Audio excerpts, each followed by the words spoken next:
A minute.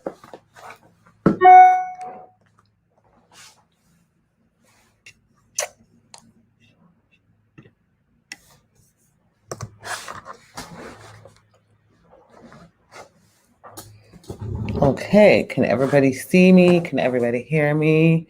Good morning. Good morning, everybody. Can you believe it? We're literally approaching the last 2 days of the month. This year is going by so fast, so fast. Anyway, let me introduce myself. My name is Aisha Chidole. I am an immigration attorney. I help clients in all 50 states of the United States with their family immigration matter. If you'd like to immigrate to the United States, I'll be happy to assist you to see if you qualify, to get a green card or to ultimately get your citizenship and live the American dream. If you're tuning in for the first time, definitely say hi in the comment and let us know you're tuning in for the first time.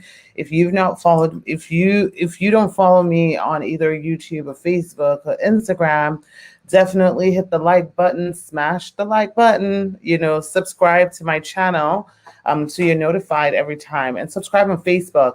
I actually have a giveaway, back to school giveaway happening that I'm going to be posting later today. So if you have kids that are going back to school, definitely be on the lookout for that, for your chance to win.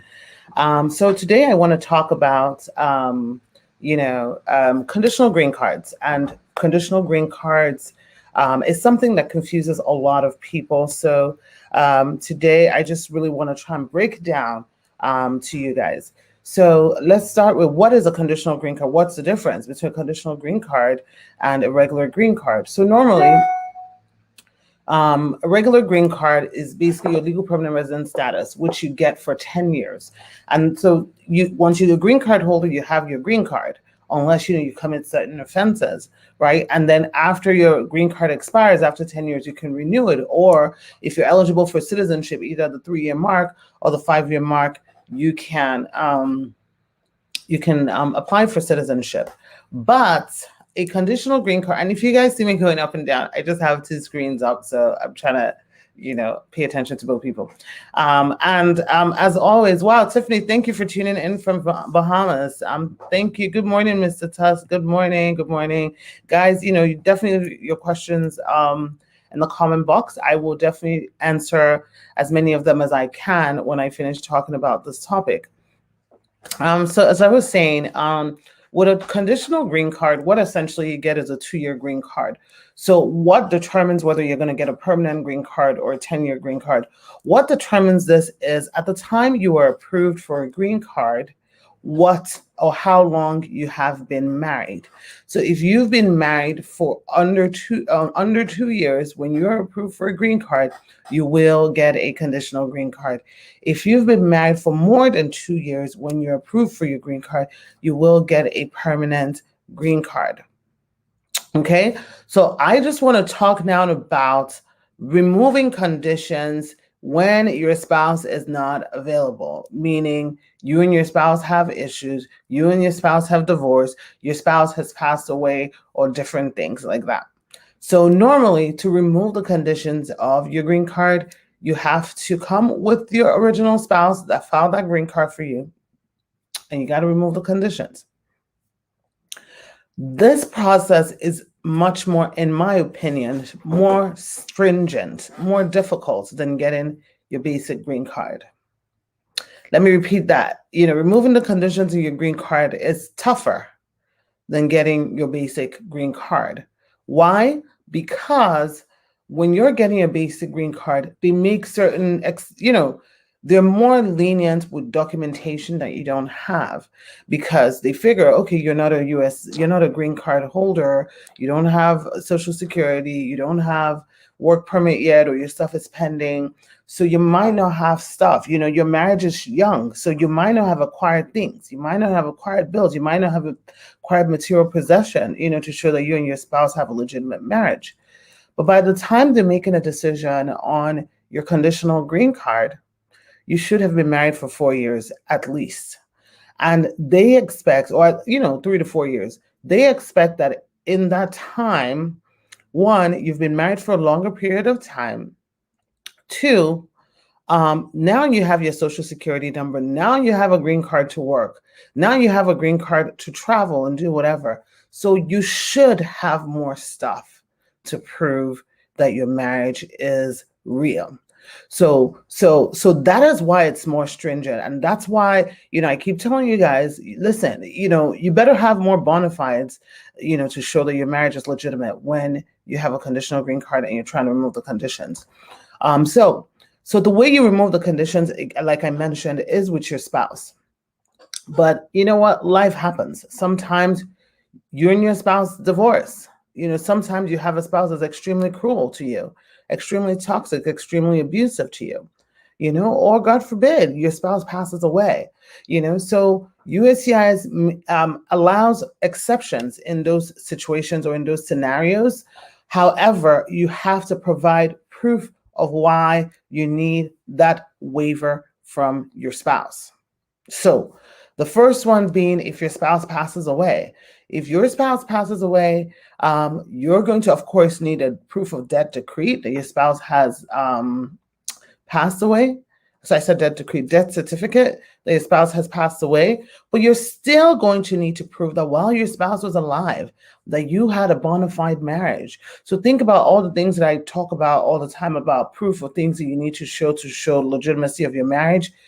Get all those things. They're going to be counting from the time after you got your green card. So don't start giving them things from when you were dating, or when the things that you submitted for your original marriage-based case. They want to see. So if your green card, your conditional green card is expiring on January 2000, you received your conditional green card on January 2019. The evidence you want to submit is evidence from January 2019 to January 2021 when you're submitting your application. Okay, so you want to make sure you're submitting new evidence to show the legitimacy of your marriage.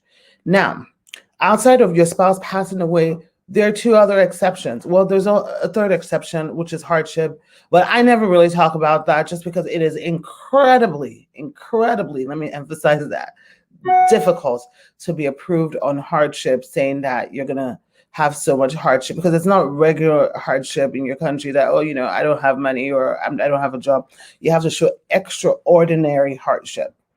So the other two options are if you and your spouse divorce. Similar to if your spouse passes away, you want to show that the reason for, that your marriage did not work out, but even though your marriage did not work out and you got divorced, that, you had a legitimate marriage. So evidence the same. Still got to show your legitimate marriage, but you also must show your divorce decree.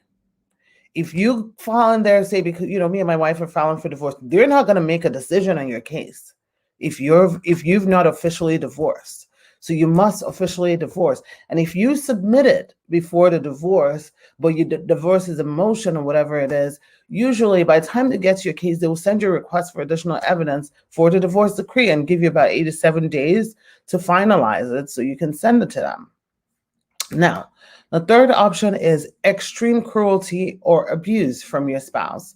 If your spouse is abusive to you, your spouse is extremely cruel to you, that is another option and another way for you to remove the conditions in your green card.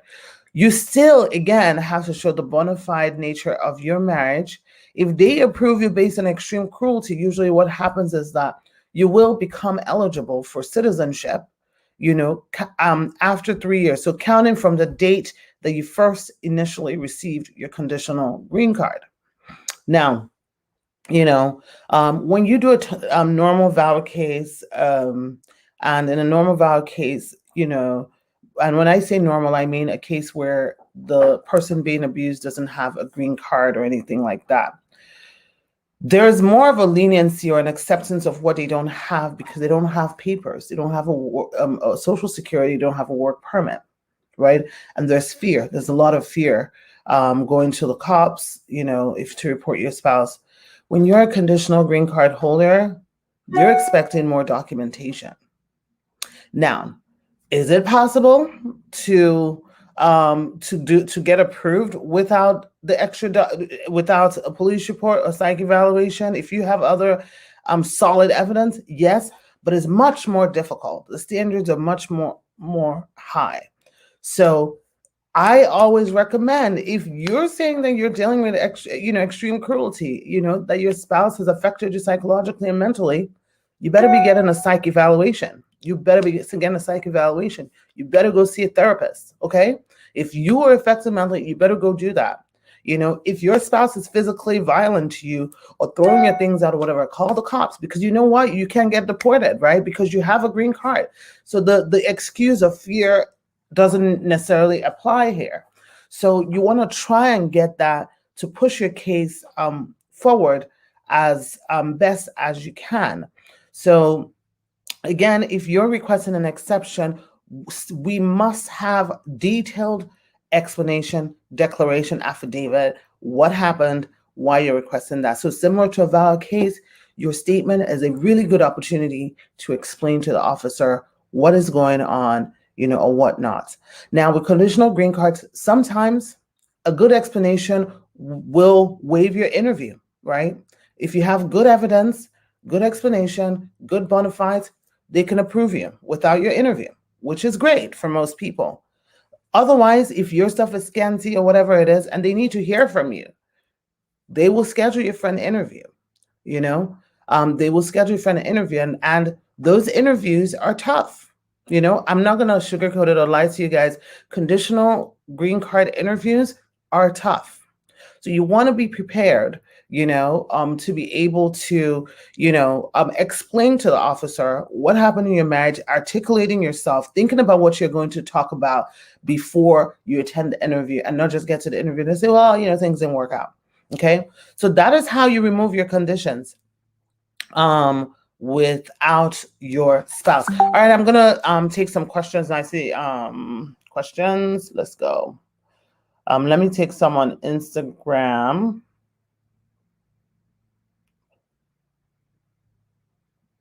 Okay, Zanlaila on Instagram says, hi, good morning. Thanks for assisting us on the platform. I got a 2-year green card. I submitted more evidence, which wasn't a lot, to be honest. I only got 1 year. Can you explain the 1-year extension?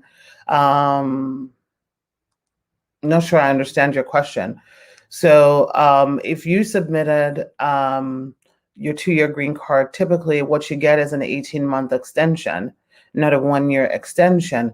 You get an 18-month extension from the time your green card is supposed to expire. Now, if you are one of those who submitted your green card late, meaning by the time they give you a filing receipt, the 18-month extension would have expired. So let's say your green card expired in 2019 and you're still just submitting now. Listen, I have clients who their green card expired like 10 years ago and they're just submitting now. They're very lucky to have, skated under the radar and not been a removal. But, you definitely don't want to wait that long. But if you wait that long and you don't have a removal, you definitely want to get on it, right away. So if your 18 months has passed, you will only get 1-year extensions. So they will just continue to, you have to schedule an info pass to get a new stamp when that 1 year expires, and they will just continue to extend it until they make a decision on your case. Okay. All right, let's go to Facebook. Good morning, MK Cash Money. Good morning, Chucks. Mr. Tuss, good vibes. Thank you. Okay. So what are some examples of social media interactions that can be used as marital evidence? Excellent question. This is such a good question. So social media interaction, if you and your spouse, you go out or whatever, anniversary, all of those things, and you post it on social media, right? And people comment. So I always say that when you're posting or sending social media as evidence, make sure you're screenshotting the comments as well. Because if your commentators or the people commenting are acknowledging your relationship, that is also validating it, because it means that people who you consider your friend know that this person is your spouse. So any of all those help. Or if your spouse gives you a shout out, or if they tag you in something, I love my wife, happy anniversary, blah, blah, blah, but get those comments in there, get those comments. So when you're screenshotting, get the comments so that they can see, look, other people even know we're married, and that's why they're commenting. Now, don't go on social media talking about single living free or single and living it up if you're married, because now USCIS checks your social media, especially if you're consular processing. With consular processing, you actually have to give them your social media handle. So just so you know, consular processing is if you're filing for somebody outside of the country, that person must give all their social media platforms and handles. So you want to be very careful what it is that you're putting on there. Okay. Paul Francis says, good morning. Good morning. Good morning, Kogmotsu. I'm glad to see you back. Good morning, Amelia. Okay, let's see. Good morning, ma'am. My husband and I filed an I-765 with all relevant documents. I was given 18 months extension. The 18-month extension expired this month, and I did the info pass. I was given another 1-year extension this month. I'm so worried. What is the hold that they can approve me for the 10-year? Okay, so JD, what JD is actually asking is not an I-765. He's actually asking about an I-751, which is removal of conditions application. An I-765 is for a work permit. So that's wrong. But that is standard. There's no holdup. That is standard. You know the reason why USCIS is now giving 2-year work permits? Because there is a lot of backlog. There is a lot of backlog with the world of immigration. So most people are going to most people don't get a decision before 18 months. So, there are people who get decision between 18 months, and we cartwheel and dance, and we're super excited about it. But the norm is that it takes that long. And one of the ways to check the processing time is to always check. You can always check the processing time on USCIS based on your service center to see what month they're processing. But also keep in mind that even though that's what they process, sometimes you might just be lucky. An officer will just say approved. So that can happen. But because you've been extended for 1 year, don't be worried. They're still working on your case, and the most important thing is you're still a green card holder. Okay. Chan says, good morning, beautiful. Thank you. What are the benefits of a vow approval? The benefits are so much. So the first benefit, of course, of a vow approval is you get to stay in America. Who doesn't want to stay in America? If you're filing for vow because you live in America, you want to be able to stay here. Second thing is you get a work permit. Okay. And I'm going to assume that you're saying vow approval with a green card approval or vow approval alone. Well, let's talk about vow approval alone first, and then I'll talk about with the adjustment of status. So vow approval alone, meaning your actual vow case was approved, so you get a green card. You get a green card. You get a work permit that can be renewed. There's deferred action, meaning that you're not going to be deported. Your children are covered under that. So if you get approved and you have children under 21, your children are covered, whether or not they ever lived with you and your abuser. Whether or not they live outside the country. And then if you are eligible for adjustment of status, at that time you can file for adjustment of status if you didn't file originally. But if you qualify to adjust your status, I always recommend you file your VAWA at the same time as your adjustment of status, because then if you do the two together, you get approved. Your approval means you get a 10-year green card. That is the ultimate benefits of it. That's number one. And then number two, you become eligible for citizenship after 3 years. Even if you and your husband are divorced, you don't need to wait 5 years to file for citizenship. You become eligible. So for a lot of people, being a green card holder is the ultimate benefit for filing and getting an approved VAWA, and also for their children to become approved of their VAWA position and their green card. So if let's say your children are outside of the United States and you file VAWA and adjustment of status, and then you got approved for your VAWA, you can then continue the process with NVC and do the consular processing for your children, and they will get their green card and they can come here. So those are the benefits. Is it true USCIS will still scrutinize your removal of condition all over again when you file for citizenship? Absolutely. Listen, guys, let me tell you that USCIS is literally Fort Knox, CIA, FBI. Citizenship, I think I said this last week, the most easy application, but the most difficult thing to get. Like, because that is the golden throne, that is the end all be all. Because, once you become a citizen, you can vote, you can do whatever, you're not, if you get into a crime, you're going to jail, but you're not getting deported. So they look at your entire history to catch any mistake. And especially if they gave you your green card incorrectly, or if you lied like years ago on, let's say, like your visiting visa, and said you had children, or you said you didn't have children, and then all of a sudden you want to put the children in your citizenship application. So yes, they do scrutinize it. Now, ultimately, as long as you have your stuff together, you will get approved, and you pass your civic test, you'll get approved. But never think that anything that you told before is not going to come up. So your story and whatever it is needs to be consistent. Okay. Dejan says, I need you to be my immigration lawyer. Sure. Call me 47995-6567. I would love to help you. Let's see what else we have here.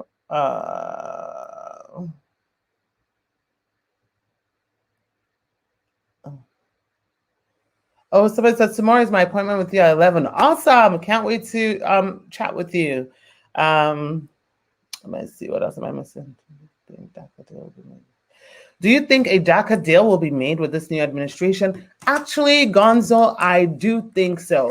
I know this Texas, judge is being all crazy and stuff like that, but I think so. I think, was it yesterday or 2 days ago, this new citizenship, I don't want to get you all excited because nothing is confirmed yet, but this is one of the things that President Biden has pushed to the forefront. Like, this is serious for him, which is citizenship or immigration reform related to a path to citizenship. This is something that we talked about at the beginning of his administration that he wanted to do for people who were in the country from January, as of January 2nd, 2021. So if you were here prior to that, anybody that came after that, you don't qualify for this. He is serious about it. I don't want to get excited, but he has told Congress to put this on the agenda because he wants to discuss it. So y'all, if you're a praying person, you need to be fasting and praying that this stuff goes through, because if this goes through, it's going to change many lives, change many, many lives, and if they're putting that on the table, better believe DACA and CPS is going to be on the table, because these are things that he has put the budget for and he wants a decision on. So don't want to, make y'all super excited yet, but I'm hopeful.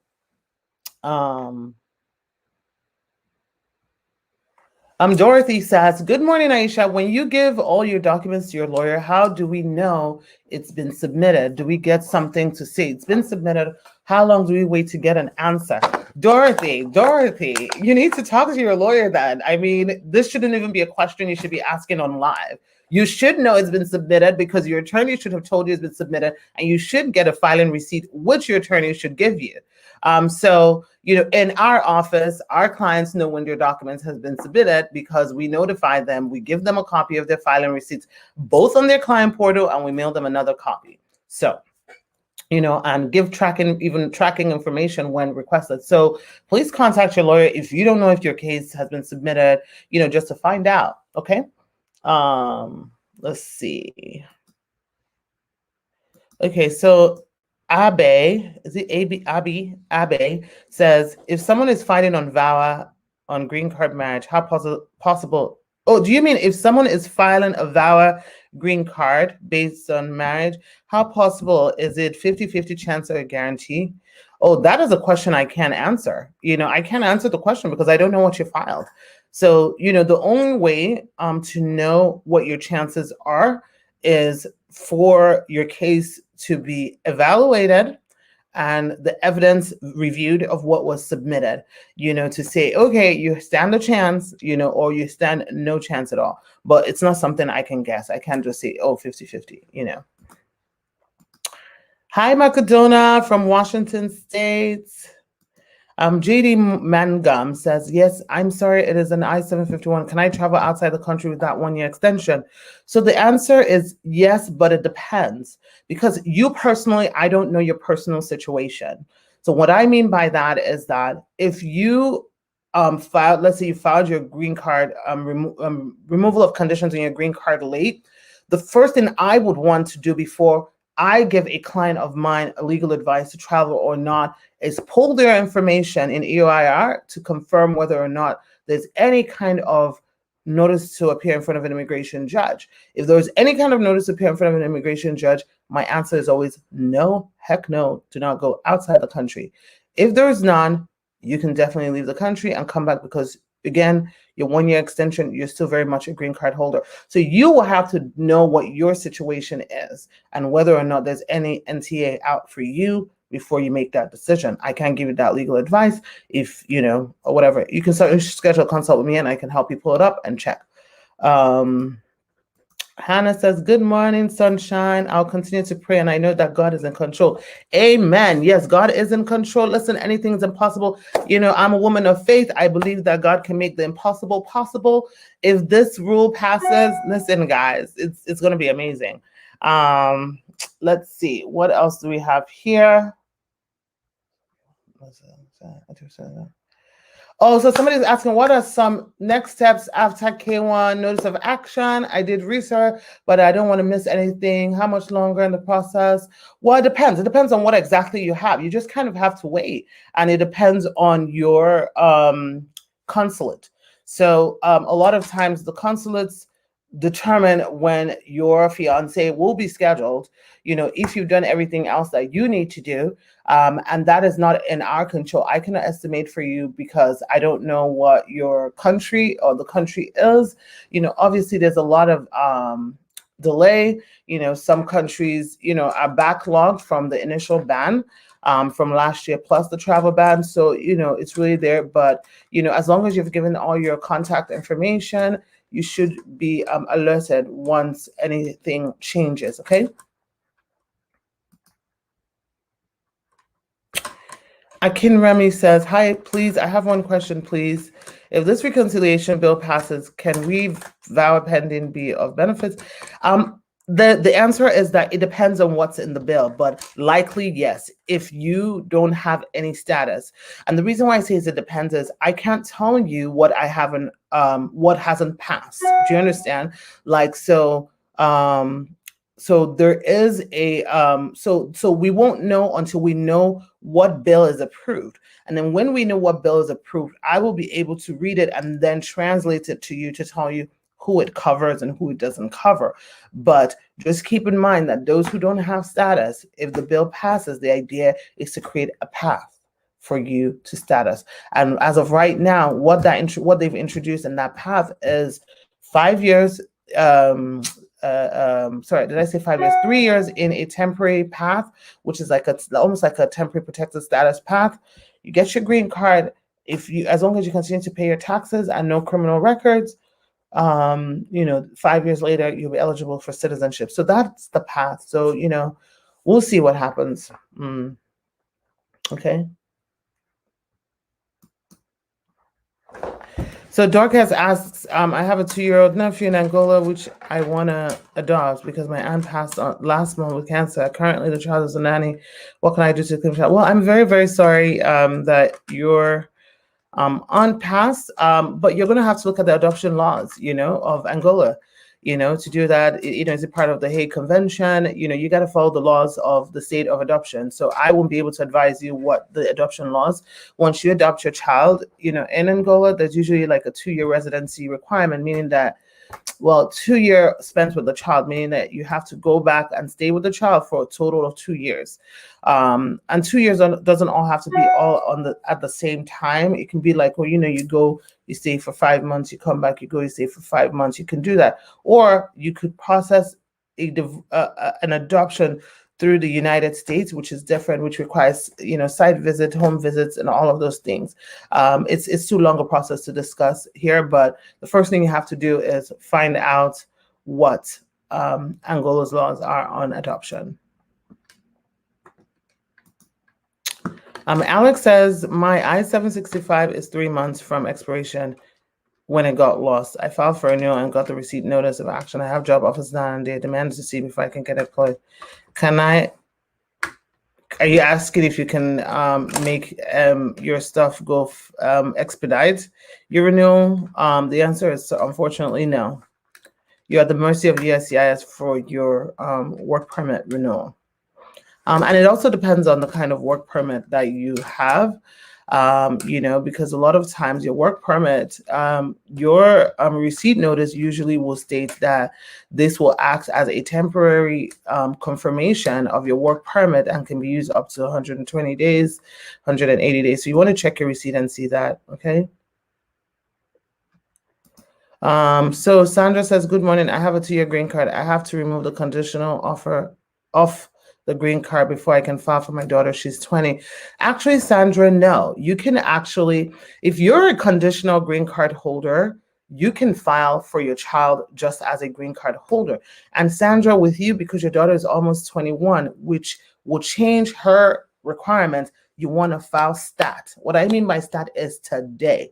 You want to file today before she turns 21 because it's going to change her waiting time from an immediately available visa to a 5-year wait time. So you chop. You want to do that right now. If you are. So yeah, you can definitely do the same thing, file, and then one day remove your condition on your green card, then that's great. But as a conditional green card holder, you can definitely file for your child. Okay, so let's see. You're welcome. Let me see. All right, guys, I think I'm going to jump off. Somebody's asking, does the beneficiary have to interview for the K1? Absolutely, yeah, they do. They're going to be interviewed for their K1 visa in their home country once it's moved over to the consulate. All right, I think I answered all the questions that I can see. Okay, guys, I'm going to tune in again live tomorrow around somewhere between 9 and 9:30. So, you can tune in then. And any questions I didn't get to today, I'll try and answer them. All right, guys, I hope you have a very productive day. Bye.